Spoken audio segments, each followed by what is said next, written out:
Assalamualaikum warahmatullahi wabarakatuh. Jumpa lagi dengan saya Denny Rawan pada mata kuliah pengujian mesin.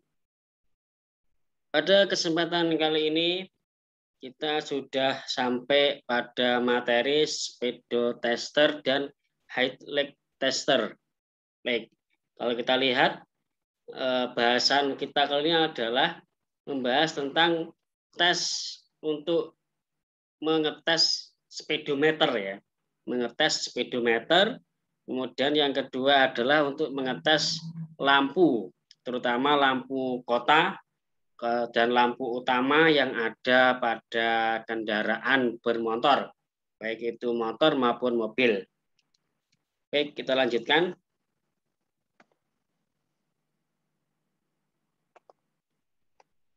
Baik, yang pertama adalah speedo tester. Kalau kita lihat di sini adalah alatnya seperti alat pengujian rem ya, terdiri dari roller yang berputar. Kemudian nanti di sini ada alat ukur untuk mengetes apakah speedometer pada motor atau pada mobil itu berguna. Jadi kalau sesuai dengan namanya, bahwa tester atau alat tes ini digunakan untuk menguji melalui korelasi atau hubungan antara penguji dan speedometer kendaraan dengan menggunakan detektor yang terletak pada roller uji yang menggelindingkan roda kendaraan ya. Kemudian alat ini terdiri dari 3 bagian utama, yaitu ada badan utama atau bodi bodinya ini. Terus kemudian ada indikator sebelah kanan kiri, ini tempatnya roda. Terus kemudian ada kotak meter ya, ada kotak meter untuk menampilkan hasil dari alat uji tersebut. Alat ini menguji dengan 2 cara, yaitu dengan indikator yang mendeteksi pada 40 km per jam dan dengan menggunakan bel atau lonceng elektrik pada 40 km per jam. Jadi deteksi indikator, dan kalau konvensional itu menggunakan bel atau lonceng pada kecepatan 40 km per jam. Bagaimana cara pengujian dengan metode 40 km per jam ini? Kita lanjutkan slide-nya. Oke. Jadi untuk kecepatan kendaraan lebih dari 35 km per jam pada jalan beraspal, speedometer error tidak boleh lebih dari plus 15 derajat atau minus 10 derajat. Ya. Artinya apa? Jadi kalau misalkan dalam kendaraan itu ya, misalkan kecepatan speedometer menunjukkan angka 35 km ya, yang sebenarnya ukurannya adalah 35 km. Jadi error alat, jadi alat mendeteksi itu tidak lebih dari 15 derajat. Artinya apa? Berarti tidak lebih dari 40 km gitu ya, 40 km. Jadi kalau sebenarnya 35, maka tidak lebih dari 40 km atau minus 10 ya. Jadi misalkan mengendara dalam kecepatan 30-40 km itu ya. Nah, sebenarnya kecepatannya itu adalah 40, tapi di speedometer itu menunjukkan 30. Nah, itu batas minimalnya. Atau ternyata kecepatan 40 di speedometer menunjukkan 20, itu berarti error. Jadi tidak boleh speedometer seperti itu ya. Play pada tipe speedometer analog indikator menunjukkan tidak boleh lebih dari plus atau minus 3 km per jam gitu ya. Jadi ketika kendaraan itu diam gitu ya, itu harus benar-benar menunjukkan angka 0 itu ya. Dan diperbolehkan misalkan dan tidak boleh kurang dari 0 itu, artinya minus 3 km per jam itu tidak boleh, harus ada 0, harus menunjuk angka 0 gitu ya. Baik, kita lihat di sini berarti ada 40 ya. Jadi plusnya itu antara 15%. 15% dari 40 itu sekitar 6 ya. Sekitar 6 ya, 6. Jadi 46 maksimal kecepatan kalau misalnya 40 berarti ya lebih dikitnya 46 lah atau 45 itu ya. Kalau kurang pun ya 36 atau 35 itu ya. Jadi tidak boleh lebih kurang dari itu. Kalau kurang dari itu berarti alatnya itu sudah rusak dan harus diperbaiki. Nah, kita lanjutkan. Nah, kita lihat ya, speedometer menggunakan high sensitivity proximity sensor. Jadi sensor ini dia akan berputar ya. Dia akan berputar jika menjauh dari sensor ini dan akan berhenti jika mendekati sensor ya. Jadi kalau kita lihat dengan ciri-ciri berlubang atau tonjolan besi di tengah-tengah permukaan proximity. Ini ya. Jadi ini ada sensor ya. Cara kerja sensor adalah on jika mendekati metal dan off jika jauh dari metal. Dengan manfaat kondisi on-off tersebut maka dapat dihitung percepatan putar sebuah rulers. Jadi artinya kalau ini menjauh maka dia akan berputar, gitu ya. Kemudian kalau ini mendekat angka di sini maka dia akan berhenti. Artinya nih sensor ini akan bekerja seperti itu ya. Oke, kita lihat ilustrasinya ya. Dengan menghitung jumlah gigi pada gear maka jumlah kondisi on setiap putaran gear adalah sejumlah gigi pada gear tersebut. Dengan menghitung waktu yang dibutuhkan untuk setiap putaran serta membandingkannya dengan sekeliling lingkaran lurus pada speedometer, maka dapat dihitung kecepatan putar lulusnya dalam kilometer per jam.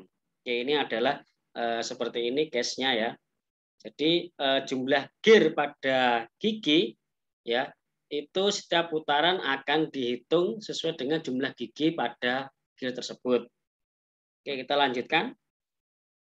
Ya, pengukuran kesalahan pembacaan speedometer. Jadi speedometer itu kadang salah, kadang benar. Tapi rumus ini bisa digunakan, yaitu adalah V sama dengan L kali N kali 60 kali 10 pangkat 6. Ya, jadi V itu adalah kecepatan kilometer per jam, jadi kesalahannya 4 km per jam. Kemudian keliling lingkaran rulernya milimeter, kemudian N itu adalah putaran ruler atau satunya adalah RPM. Contoh, pada pengujian speedometer putaran ruler menunjukkan angka 1149,5 RPM, sedangkan diameter lingkaran ruler adalah 49 mm. Berapa hasil uji kecepatan pada pembacaan speedometer? Kayak gitu ya. Jadi kita membacanya dari ruler ini, kemudian nanti ini dihubungkan dengan alat pengukur kecepatan, kemudian berapa nilainya? Diketahui N itu adalah putarannya 1149,5 RPM dengan diameter 9,5 mm. Ingat L itu adalah keliling lingkaran. Jadi rumusnya 2 kali Pi dikali R ya. Kali R kali D. 2 kali Pi kali R. Ya. Itu bukan D. Kalau D itu diameter ya. Jadi kalau kita lihat di sini adalah diameter. Sama dengan 2 kali 3,14. Ini seharusnya bukan 99,5 karena itu adalah R, berarti R per 2. Ya, jadi 95 dibagi 2 ya. Nanti ketemunya adalah 596,6 RPM ya. Jadi yang dimaksud di sini adalah ini R-nya, sedangkan R ya, bukan diameter. Ya, jadi ada kesalahan dalam pengkodeannya. Jawab L kali N kali 60 kali 10 pangkat 6 V sama dengan 596,6 mm kali 1149,5 RPM kali 60 kali 10 pangkat 6 ketemunya 41,14 km per jam. Jadi V sama dengan kecepatan adalah 41,14 km per jam. Ya ini ya. Terus ini adalah kecepatan dari speedometer tersebut. Nah tadi ada ketentuan adalah plusnya 15% dan minnya adalah 10% itu ya. Berarti berapa plusnya? Plusnya ditambah 15% kali 4 berarti 60, berarti 47% ya. Jadi kalau di speedometer itu nanti ketemunya 47 km per jam, nah itu berarti masih diperbolehkan. Atau kalau berkurang adalah 10, berarti 36. Karena 41 10%-nya adalah 4, berarti 30, gabus kita 36 ya. Jadi di RPM-nya di mobil, di motor, itu harus menunjukkan angka 36 sampai 47 tadi itu ya. Itu adalah rentang untuk pembacaan speedometernya. Baik, berikutnya adalah peralatan headlight tester. Seperti namanya, alat ini digunakan untuk menjamin pencahayaan pada saat pengendaraan malam hari atau brightness headlamp atau luminous intensity dan arah lampu beam harus tersetel dengan baik. Headlight tester digunakan untuk mengetes headlamp brightness dan arah pancaran lampu beam ya. Jadi pada kendaraan, terutama pada lampu malam ya atau lampu kepala itu harus disetel dan ada aturannya. Untuk apa? Misalkan kalau di jalan supaya tidak terlalu redup atau terlalu cerah. Kalau terlalu cerah itu nanti juga membahayakan pengendara yang di depan. Kalau terlalu redup itu juga berbahaya bagi pengemudi itu sendiri ya. Karena apa? Karena tidak mampu melihat benda-benda yang ada di depan mobil tersebut ya. Akibatnya seperti kita lihat ya, kalau misalnya terlalu terang itu bisa terjadi kecelakaan, atau terlalu redup itu juga di depannya ada tikus lewat itu juga tidak kelihatan itu ya, atau kucing lewat itu juga kelihatan ya. Akhirnya apa? Akhirnya bisa juga terjadi kecelakaan karena tidak mampu melihat apa yang ada di depan. Oleh karena itu perlu ada untuk pengetesan alat yang disebut dengan headlight tester ini. Baik, seperti ini adalah ilustrasinya. Kita lihat di sini ada unit pengukuran lampu ya. Lihat ini ada illuminance atau disebut dengan LX. Kemudian ini ada luminous intensity. Ya, luminous intensity satuannya adalah kandela atau disebut dengan CD. Disingkat dengan CD, tapi ini sebenarnya bacanya adalah kandela. Kemudian ada illuminance, itu satunya adalah lux, ya pakai lux. Apa itu artinya? Oke, kita akan bahas di slide selanjutnya. Baik, kita lihat bahwa luminous intensity dan illuminance itu adalah perbandingan dari luminous intensity dibagi dengan jarak ya, dengan jarak. Kalau pada pengetesan lampu itu jaraknya standar digunakan 10 meter ya. Jadi sorotan lampu itu maksimal dia bisa menjangkau angka 10 meter. Oke. Itu adalah standarnya ya, standar yang digunakan untuk lampu kota atau untuk lampu kepala ya. Jadi dia mampu menyarat angka 10 meter. Itu yang digunakan untuk kendaraan bermotor. Oke, kita lanjutkan. Karakteristik dari lampu kepala yaitu pertama adalah distribusi intensitas cahaya. Artinya penyebaran cahayanya ini harus mampu menyebar ya.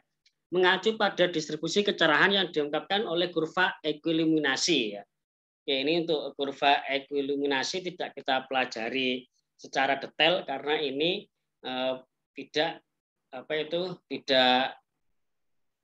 begitu diperlukan untuk kalian ya. Jadi Anda harus tahu bahwa karakteristiknya adalah intensitas cahayanya harus berapa gitu aja ya. Berikutnya adalah illuminance plus bercahaya ini dinyatakan oleh kurva distribusi intensitas cahaya dari bagian longitudinal distribusi kecerahan. Oke, ini untuk baca grafik-grafiknya. Kemudian ada angle, arah penyinaran jika pusat sumbu optik dianggap sebagai titik kecerahan maksimum, penyimpangan dari horizontal dan pemotongan vertikal menunjukkan arah balok. Jadi kalau di sinar sorot itu ya, itu sorotnya itu harus menunjukkan balok, berarti bentuknya seperti kotak dan sebagainya itu ya. Minimal seperti itu ya sudutnya. Baik, berbicara seperti yang telah Bapak katakan tadi, yang harus diketahui adalah tentang intensitas cahaya. Ya, tadi ada intensitas cahaya itu ya. Jadi untuk intensitas cahaya ini sebenarnya di Indonesia itu sudah ada regulasi atau aturan bagaimana kendaraan lampu mobil itu ya, lampu mobil itu ya, itu tertera pada pasal 70 PP kendaraan. Nanti peraturan kendaraan bermotor itu ada pasal 70 ya. Ini biasanya pengujiannya di pengujian kendaraan berkala di setiap kota atau kabupaten. Kalau di Kediri ada, di Kabupaten Kediri itu ada untuk tempat pengujian kendaraan berkala. Biasanya di Dinas Perhubungan itu ada alatnya ini ya. Oke. Kemudian daya pancar dan arah sinar lampu utama, daya pancar dan arah sinar lampu utama sebagaimana dimaksud dalam pasal 64 ayat 2. Jadi harus mengikuti ini. Pada ayat 2 itu disebutkan bahwa pancar lampu utama lebih dari atau sama dengan 12.000 kandela. Ya, jadi pancarannya itu tidak lebih dari 12.000 kandela. Terus berikutnya adalah arah sinar lampu utama tidak lebih dari 0 derajat 34 menit ya. Jadi dalam waktu 34 menit disorot gitu ya, dia tidak lebih dari 0 derajat. Jadinya harus 0 ya, terus derajatnya ke kanan dan 1 derajat 09 menit ke kiri dengan pemasangan lampu dalam posisi yang tidak melebihi 1,3% dari selisih antara ketinggian arah sinar lampu pada saat tanpa muatan dan pada saat muatan gitu ya. Jadi ketika dikasih muatan itu ya, dia tidak lebih dari 1,3%. Ya biasanya kalau kasih muatan kan berat itu. Lah kalau berat berarti kan sinarnya menjadi turun. Lah turunnya itu tidak lebih dari 1,3 derajat ya. Kalau tanpa muatan berarti adalah 1 derajat 09 menit. Nah itu ya. Jadi intinya tidak lebih, turunnya tidak terlalu banyak, naiknya juga tidak terlalu tinggi ya. Kalau terlalu tinggi nanti juga bisa membahayakan si pengemudi itu karena arah sinar lampu itu kalau mengenai mata itu bisa silau. Oke, kita lanjutkan. Baik, kemudian dijelaskan lagi bahwa lampu pemantul cahaya tulis dalam pasal 61 ayat 2 itu untuk keterangan isi berupa terkait sistem lampu dan alat pemantul cahaya untuk lampu utama dekat dan lampu utama jauh kendaraan diatur berwarna putih atau kuning muda gitu ya. Jadi warnanya itu yang benar adalah berwarna putih atau kuning muda. Sekarang jangan seperti anak sekarang itu ya, dimodif lampunya jadi lampu pelangi itu ya. Jadi ada merah, kuning, hijau, biru itu nggak boleh ya. Harus warnanya putih atau warnanya kuning muda. Oke. Selain itu untuk kendaraan selain sepeda motor, lampu dekat dan lampu utama jauh harus memenuhi persyaratan ya. Kalau sepeda motor berarti ada satu, warnanya putih atau kuning. Kalau itu lebih dari 2, berarti kendaraan roda 3. Roda 3, terus kemudian roda 4 ya. Berarti lebih dari 2 itu berarti lampunya tuh harus 2 buah atau kelipatannya. Berarti 2, 4, 6 ya, tergantung dari lebar kendaraan tersebut ya. Jadi kalau misalkan lampunya mati satu itu enggak layak jalan sebenarnya ya. Jadi harus dibenahi dulu, setelah itu baru jalan ya. Oke, terus dipasang pada bagian depan kendaraan bermotor ya, itu karena itu bentuknya lampu utama. Terus dipasang pada ketinggian tidak melebihi 1.500 mm dari permukaan jalan dan tidak melebihi 400 mm dari sisi bagian terluar kendaraan. 1.500 mm itu berapa senti? 150 cm. Jadi tingginya itu tidak lebih dari 1,5 meter itu ya. Jadi kalau kita lihat di sorot itu ya, kemudian kita ukur, lah itu tingginya lebih dari 1,5 meter. Kemudian kalau di permukaan jalan ya, permukaan jalan itu tingginya tidak lebih dari 400 mm atau 400 mm itu berarti 40 cm ya. 40 cm itu tidak boleh dari lebih dari 40 cm tersebut. Terus dapat memancarkan cahaya paling sedikit 40 meter ke arah depan untuk lampu utama dekat dan 100 meter ke arah depan untuk lampu utama atau jauh ya. Artinya kalau kita pindah pada lampu dekat itu berarti ya 40 meter itu panjangnya 40 meter itu diukur ya. Kalau jauh berarti 100 meter ya, minimal harus mampu menerangi jalan sampai 40 meter ke depan ya. Itu untuk yang lampu dekat. Lampu jauh itu 100 meter ya, minimal 100 meter itu. Untuk lampu jauhnya minimal 100 meter diukur ya. Oke, selanjutnya adalah Jadi kesimpulan dari yang dijelaskan hukum-hukumnya tadi bahwa lampu mobil dengan jumlah lumens besar nyala sinar lebih terang, gitu ya. Standarnya 2000 sampai 300 lumens, hindari di atas nilai itu ya. Jadi biasanya di spesifikasi bohlam lampu mobil itu biasanya tertulis 2000 sampai 3000 lumens dan tidak lebih dari itu. Artinya apa? Kalau lumensnya besar berarti nyala sinarnya semakin terang ya. Dan kita tidak dianjurkan untuk lebih di atas 3000 lumens. Semakin besar watt, semakin besar angka lumens. Standarnya 55 sampai 75 watt, jangan melebihi nilai standar. Oke. Kalau 55 sampai 75 watt itu adalah nilai tertinggi ya. Nilai tertinggi. Tapi untuk menghitung berapa kebutuhan wattnya, ya setelah ini kita akan lihat slide-nya. Oke. Nah, ini adalah apa itu grafik dari optik atau illuminance main optik dari cahaya lampu kendaraan ya.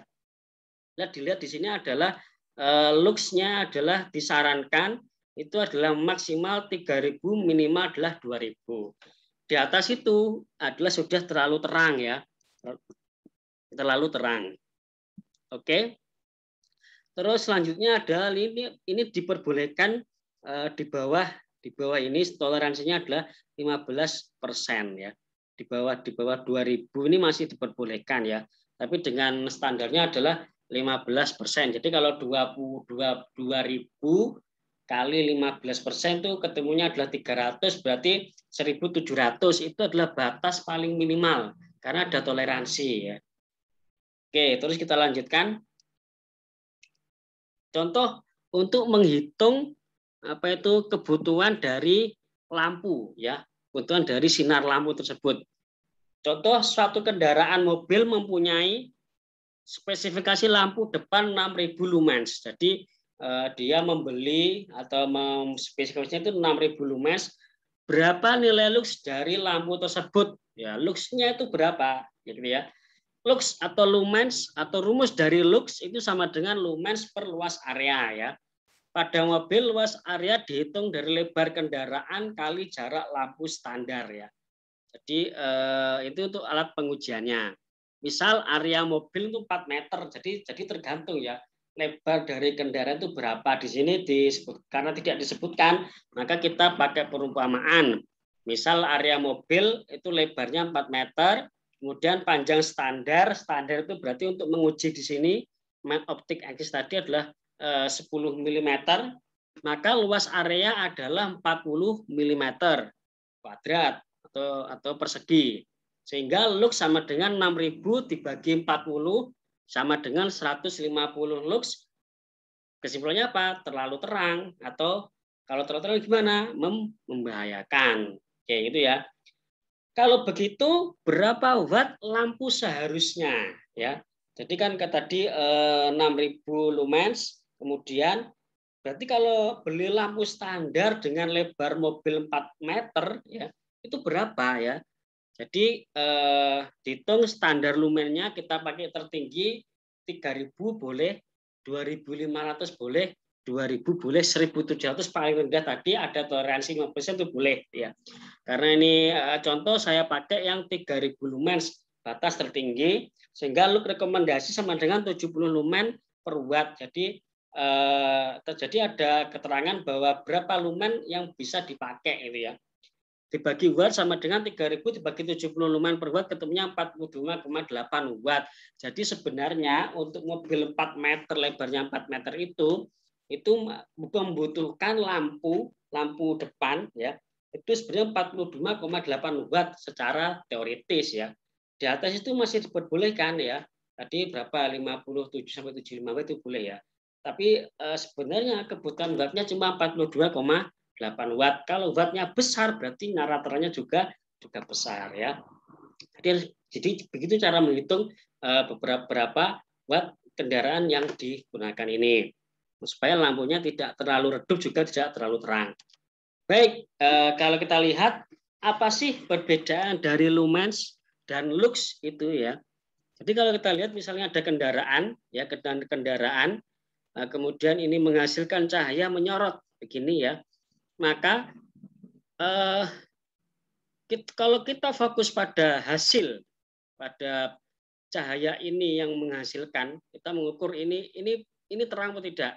Nah, terang-terang tidaknya ini adalah disebut dengan lumens. Artinya lampu itu menghasilkan cahaya. Seberapa terang? Lah itu pakai dengan lumens. Kemudian kalau lux, intensitas itu berarti adalah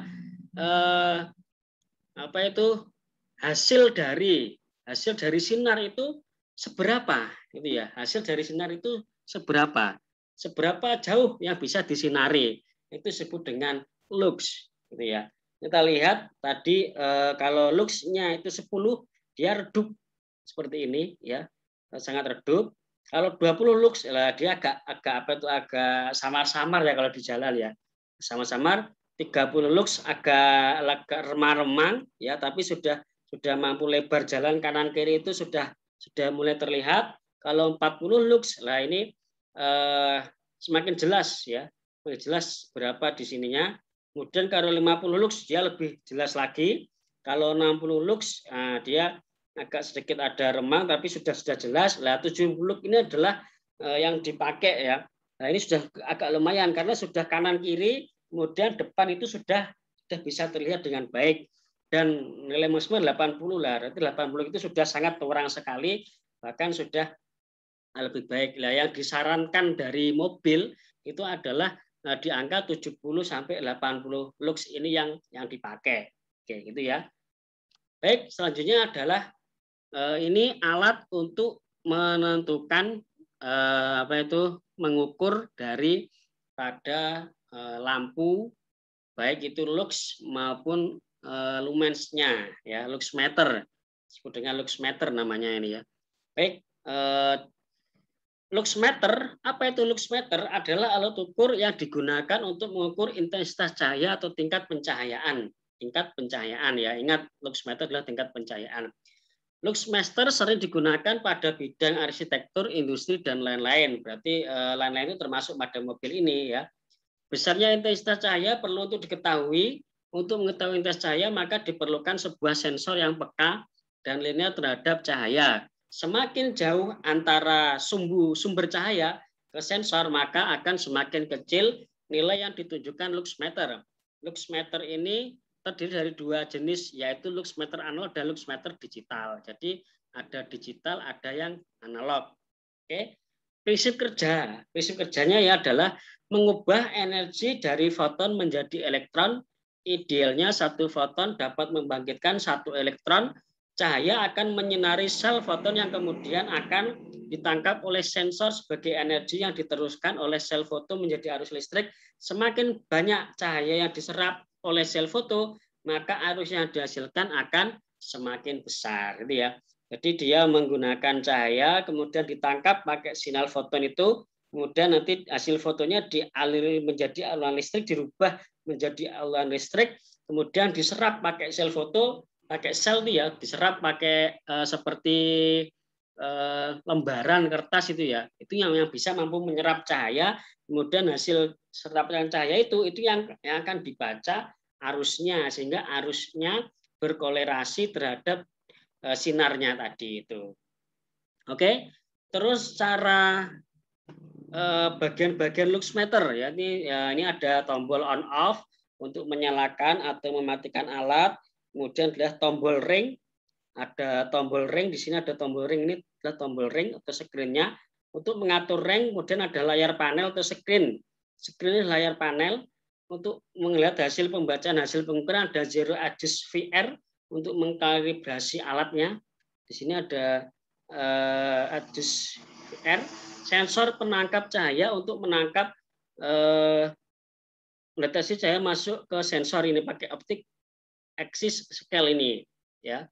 Dan cara kerjanya atau cara menggunakannya, tekan tombol on off, pilih rank yang akan diukur 2000, 20.000 atau 50.000 lux. Kalau pada kendaraan itu 2.000 sampai 3.000 ya yang bisa digunakan. Terus arahkan sensor ke sumber cahaya, lihat hasil pengukuran pada layar panel.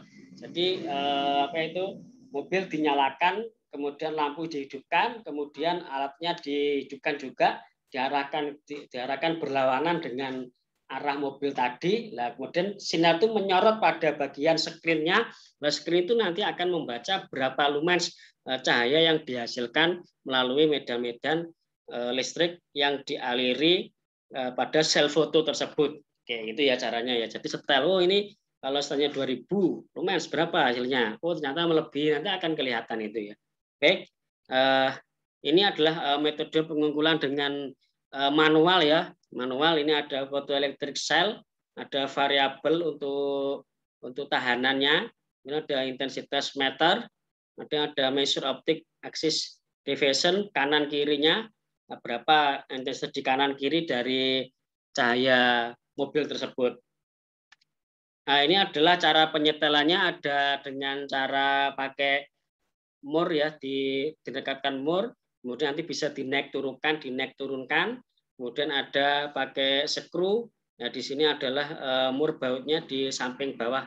Nah, ini adalah untuk mengatur sinar lampunya tadi. Kalau misalkan kurang merunduk atau kurang ke atas, nah di sini adalah cara penyetelannya. Baik, itu saja yang mungkin Bapak bisa saya sampaikan. Kita jumpa minggu depan. Kurang lebihnya mohon maaf. Assalamualaikum warahmatullahi wabarakatuh.